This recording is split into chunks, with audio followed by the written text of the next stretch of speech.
बिल्लाहि मिनश शैतानिर रजीम बिस्मिल्लाहिर रहमानिर रहीम इन्नल्लज़ीना क़ालू रब्बुनाल्लाह सुम्मा इस्तक़ामू ततनज़्ज़लु अलैहिमुल मलाइका अल्ला तख़ाफ़ू वला तहज़नू वबशिरू बिल जन्नति अल्लती कुन्तुम तुअदून। सदक़ल्लाहुल अज़ीम। मैंने तो अमना बहन से गुजारिश की थी कि हम तो शुरू से लेके अब तक आपसे जब कभी मौका मिले तो यकजहती के लिए हाजिर होते हैं। कोई जरूरी नहीं कि मैं बात रखूं, लेकिन उनका हुक्म था। ये अलग बात है कि जब भी इनका या किसी और का हुक्म होता है तो ये गुफ्तगू मुझे बहुत महंगी पड़ती है।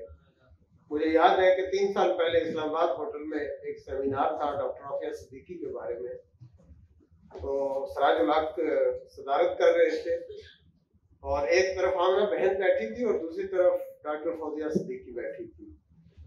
तो मैंने डॉक्टर आफिया की बात करके कहा कि अमेरिका को टारगेट बनाना तो बहुत आसान है, लेकिन हम अपना घर जो है इन ऑर्डर क्यों नहीं करते। आमना बहन का घर तो अमेरिका ने नहीं ठीक करना।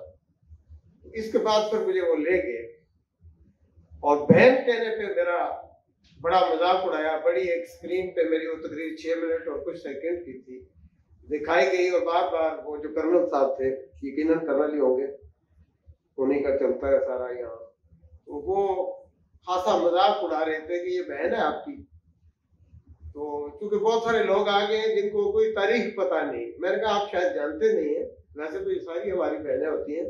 मैंने कहा आपके एक सरबराह रहे परवेज मुशर्रफ साहब, खुद उन्होंने हमें बताया रावलपिंडी प्रेसिडेंसी में चंद एडिटर्स मिले, वो बड़े एहतराम से नाम लेते थे। जैसे कहते थे सारा जुल्म तो उन्होंने किया, इस मुल्क को बेचा और ये कहानी वहां से शुरू होती है। लेकिन वो हमेशा कहते थे बेगम साहिबा, आमना साहिबा। और उन्होंने खुद बताया कि मैंने कमांडो ट्रेनिंग जो है इनके ससुर जो है वो कर्नल थे, उनसे सीखी। तो जब मैंने उस कर्नल को तो थोड़े से उसके पसीने आए, कहने लगा अच्छा। मैंने कहा जी हाँ। तो आज भी शायद मुश्किल हो जाए। बहरहाल बात मुझे याद आती है, अल्लाह गनी के रहमत करे, शायद उनकी सारी कोशिशें अपनी जगह होंगी और एक आलम की वजह से बख्शे जाए। जनाब इरशाद हकानी साहब, पहली बार इनका दुख ये 30 जुलाई 2005 मुझे याद पड़ता है कि मसूद भाई को उठाया गया और उसके कुछ महीने बाद उन्होंने, मैं उनका बड़ा तसल्सल से कालम पढ़ता था, तो उन्होंने फैशन डिजाइनर से शुरू किया कि एक फैशन डिजाइनर का दर्द, जो मुझे याद है जिस तरह से वो कालम था। तो दिलचस्पी पैदा हुई कि फैशन डिजाइनर, ये ज्यादातर तो कहा जाता है कि इंतखाब पसंदों की जंग है और वो ये है। कल तक जो एसेट थे वो आज जो है वो लाइबिलिटी बन गए। कल जिन्हें हम मुजाहिद कहते थे आज वो दहशतगर्द बन गए। अमेरिका की बोली बोलते हैं और जो वो कहता है वही हम कहते रहते हैं। तो कहानी पढ़ी मैंने, तो फिर मैंने जाके अपनी अलिया को कहा कि हम और तो कुछ नहीं कर सकते, तो हम कम अज कम, फिर इनने शुरू कर दिए थे एहतजाजी प्रोग्राम, सुप्रीम कोर्ट के बाहर किया करती थी। तो उस वक्त हमने आदमी शुरू की और इनके तुक के साथ ही एक नई कहानी शुरू हो गई जैसे साद चौधरी की, रेस्टोरेशन ऑफ जजेस की। तो हम उसमें भी जाते थे। तो मुझे याद पड़ता है कि सुप्रीम कोर्ट के बिल्कुल सामने इलेक्शन कमीशन की बिल्डिंग पे एक खातून आती थी, ना को बहुत मार्क्स कार्ड और ना ही कोई बहुत किसी गांव या देहात की, एक दरमियाने दर्जे की, और 2 बच्चे होते थे और मुसलसल मैं और मेरा एक दोस्त साथी उनको देखते थे। तो एक दिन हम हिम्मत करके उनके पास चले गए कि वो मिक्स भी नहीं होती थी गैदरिंग में, अलग से खड़ी रहती थी। तो हमने कहा कि आप कौन है और आती हैं आप मुसलसल और शामिल नहीं होती। तो उन्होंने कहा आप छोड़े, मैं कौन हूँ, मेरे ये 2 बच्चे, वो 10 साल से कम उम्र बच्चे थे दोनों उनके। कहने लगी कि मैं इन बच्चों को सिर्फ ये पैगाम देती हूँ कि जुल्म पे खामोश नहीं होना और खड़े होना आम सिखातो। तो मेरा दिल अंदर से हिल गया, इसलिए कि मैं समझता था कि हमें ज्यादा शऊर है, हमारे पास कलम है। उस वक्त से फिर मैंने लिखना शुरू किया और वक्त की बहुत कमी है। आना बहन ने कहा भी आप लिख के मेरे सामने रखा, इसलिए मैं बहुत मुसर करते हुए, ये मार्च, आज 20 मार्च है और 16 मार्च 2007 था। मेरा बच्चा जो है वो 5 जनवरी 2010 को गायब हुआ, लेकिन मैं बात कर रहा हूँ 16 मार्च 2007 को 6:45 बजे ये लाल मस्जिद के सामने से मुझे उठाया गया और कहा गया कि अगर तुम मिसिंग पर्सन के खिलाफ लिखना बंद नहीं करोगे तो फिर तुम मिसिंग बन जाओगे, तो फिर उन बच्चों का कौन ख्याल रखेगा। तो जो मुनासिब जवाब था मैंने उनको दे दिया कि उनका ख्याल वही रखेगा जो पूरी कायनात का ख्याल रखता है। फिर अगला वाकया जो होता है वो ये है कि जस्टिस इरफान चौधरी की मैन हैंडलिंग किसने की थी, वो कहानी, चूंकि मैं एक न्यूज एजेंसी चलाता हूँ, यहाँ मेरी बहन ने कश्मीर की बात की। हम तो यही कहते हैं कि भाई जब हम कश्मीर में मिसिंग पर्सन की बात करते हैं तो इस पाकिस्तान में कोई मिसिंग पर्सन नहीं होना चाहिए। हम कश्मीर में जुल्म की बात करते हैं तो पाकिस्तान में भी जुल्म नहीं होना चाहिए, ताकि कोई हिंदू बनिया आगे से हमें ये न करे कि पहले अपना घर तो देखो। तो है, मैं बस बात कर रहा था, उनकी मैन हैंडलिंग की स्टोरी उस न्यूज एजेंसी में आई और हमारी उस वक्त 270 न्यूज़पेपर्स में और चैनल्स नए उस वक्त शुरू हो रहे थे, सर्विस थी।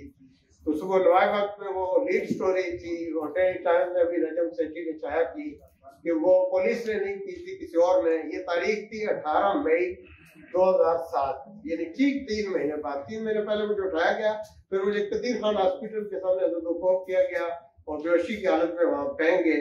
4 दिन में फिर पिम्स में रहा और फिर अगली बात आती है, फिर भी वो बात ना आए। इसलिए मेरे सामने 2 चीजें थी कि या इस मुल्क में रह के मैं काम जारी रखूं, या मेरे बहन भाई चाहते थे, सारी फैमिली मेरी बाहर है, मैं सियासी पनाह लेके बाहर, लेकिन मैंने फैसला ये किया है कि मैं यहाँ रहूंगा और इस जान को तो देना ही है। किसी एक्सीडेंट में मर जाएंगे तो क्यों ना किसी मिशन के लिए मारा जाए।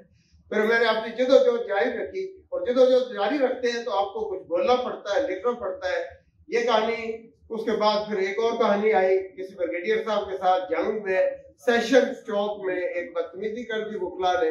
बदतमीजी ये कामों वाली है, उस वक्त जस्टिस साहब की थी। तो फिर मेरे बच्चे को यकम रमजान था, शैतान कैद हो गया था, लेकिन इंसान नुमा शैतानों ने 15 साल का बच्चा था हसन शर्जील, जो आज माशाल्लाह 28 साल का हो गया। 15 साल का बच्चा था। ये मैं स्कूल है F11 में, वहां जाके सुबह सुबह उन्होंने उसको मारा और फिर वो एडमिट किया गया। मैंने ये बैकग्राउंड इसलिए रखी है कि आज वाकया तो मेरा बच्चा अब लापता नहीं है। ये कहानी फिर से ही बड़ी तफसीली बात है कि वो लापता होने के बाद कैसे जो है मैं आज कह रहा हूँ कि वो लापता नहीं है। इसलिए कि सुप्रीम कोर्ट में कुछ लोगों ने कह दिया था कि वो लापता नहीं है, मेरी मिसेज की मुलाकात कराएगी, उसके बाद भी रखा गया। और उसको बाद उसको पहले जो हमारे मुजाहिद होते थे, आप जिनको दहशतगर्द कहते हैं, आज भी कोई पता नहीं FATF के डर से कुछ और कहते हैं और अंदरून खाना कुछ और कहानियां आज भी चल रही है। बच्चा तो जो है वो नहीं, लेकिन उसके अब्बा को 4 दिन, यानी मैं आमना बहन की बता रहा था कि जो मैंने डॉक्टर आसिया वाली की, मुझे 11 अगस्त 2018 को मुझे और मेरे छोटे बच्चे को उठा लिया गया। मैं ये खत लिखा है, मेरे पास यहाँ मौजूद है, सिर्फ अहमद मीर के पास मौजूद है। मैंने इसलिए दिया, 2.5 साल पहले मैंने खत लिखा था और अब भी पैगाम आ रहे हैं कि बात आ जाए। तो मैं बाथरूम के बात की थी, मैं थोड़ा सा पीछे जाऊंगा। सैयदना उमर फारूक रजी अल्लाह तआला अन्हु के पास एक नौजवान आता है, बिलबिला रहा है और आंसू से आंसू जारी है। आप रजी अल्लाह तआला अन्हु ने पूछा, नौजवान क्या हुआ? उसने कहा, उमर बिन अल-आस एक बड़े मुकर्रम साहबी थे, उनके बेटे ने गवर्नर मिस्र थे, उनने उसको पिछाड़ दिया। उनके बेटे को कुश्ती में तो उसने बदला लिया और मारा और वो खलीफा वक्त के पास पहुंच गया। तो उन्होंने बुलाया उमर बिन अल-आस को और खड़ा किया उमर बिन अल-आस को, और बड़ा तारीखी जुमला का। मैं जान के कहता हूँ कि आज कुछ लोग रियासत मदीना की बात करते हैं, उनको इब्तदाई चीजें पता होनी चाहिए कि रियासत मदीना क्या थी। उमर फारूक रजी अल्लाह तआला ने उमर बिन अल-आस को कहा कि माओ ने बच्चे आजाद जन्म दिए थे, तुमने कब से इसको गुलाम बनाना शुरू किया? और जिस नौजवान को मार पड़ी थी उसके सामने उस उमर बिन अल-आस रज़ी अल्लाह तआला अन्हु के बेटे को खड़ा किया और कहा, मस्जिद का बेटा है, लगाओ इसकी पैटी लगाओ, अगर अपनी जुबान में कहा जाए। और उसने बदला लिया और वो शर्मा और हिचकिचा रहा था। उमर फारूक कहते थे, शर्माओ नहीं, बदला लो इसका। तो हजरात, माओ ने बच्चे आजाद जन्म दिए थे। मेरी बहन ज़ाहिरा बता रही थी, मैं कुछ गुजरा हूँ, मेरे सामने मेरे भाई खालिद अब्बासी साहब मौजूद है, हमारा बहुत करीबी तल्लक है, हम एक दूसरे के दुख जानते हैं। ये तो चंद नाम है, बड़े नाम है, बड़ी कहानियां हैं, मरने वालों पे सब्र आ जाता है, लेकिन जो लापता कर दिए जाते हैं, रोज मरता रोज जीता है। मैं एक बात करके इजाजत चाहता हूँ कि कुछ लोग ये कह देंगे ये जो बातें करते हैं मुल्क दुश्मन है और फौज के दुश्मन है। बाखुदा हम इस मुल्क के हामी हैं, इस फौज के वफादार हैं। और जाते जाते ये कहूंगा कि नबी करीम मोहम्मद रसूलुल्लाह सल्लल्लाहु अलैहि वसल्लम ने कहा कि जालिम और मजलूम दोनों की मदद करो। सहाबा इकराम हैरान रह गए पूछा या रसूलुल्लाह सल्लल्लाहु अलैहि वसल्लम मजलूम की मदद का तो समझ आती है, जालिम की मदद कैसे करें? कहा उसका हाथ से रोक देना, उसको बांध रखना, ये उसकी मदद है। मैं कहता हूँ एक और बहादुर का नाम भी लूंगा, उसका नाम था सैयद मुनव्वर हसन रहमतुल्लाह अलैह, अल्लाह उनको गरी के रहमत करे। उन्होंने इस पारा चौक में कहा था कि गलत कहते हैं लोग कि नबी करीम सल्लल्लाहु अलैहि वसल्लम ने बददुआ नहीं की। उन्होंने फिर वो बददुआएं जो नबी करीम सल्लल्लाहु अलैहि वसल्लम ने की थी वहां सुनाई थी। मैं इतना आलम नहीं हूँ कि वो दुआएं इस वक्त याद हूँ।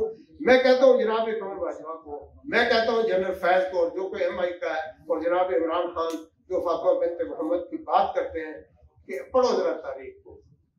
और हम कहते हैं कि बात आ जाए, रियासत छतरी और बाढ़ होती है, बाढ़ फसल नहीं खाती, इस फसल को बचाओ, और अगर आपने ना बचाया तो याद रखो जहन्नम की आग का ईंधन तुम ही बनोगे।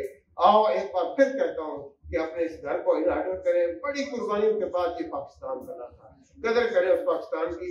23 मार्च को बड़ी बड़ी परेड मार्च करने से पाकिस्तान नहीं बनेगा, बल्कि उस नजरिए पे जिस पे कुर्बानियां दी गई थी उस पे।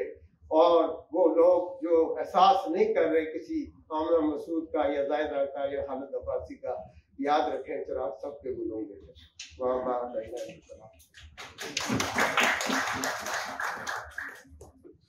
बिल्कुल सही बात की है आपने शकील भाई।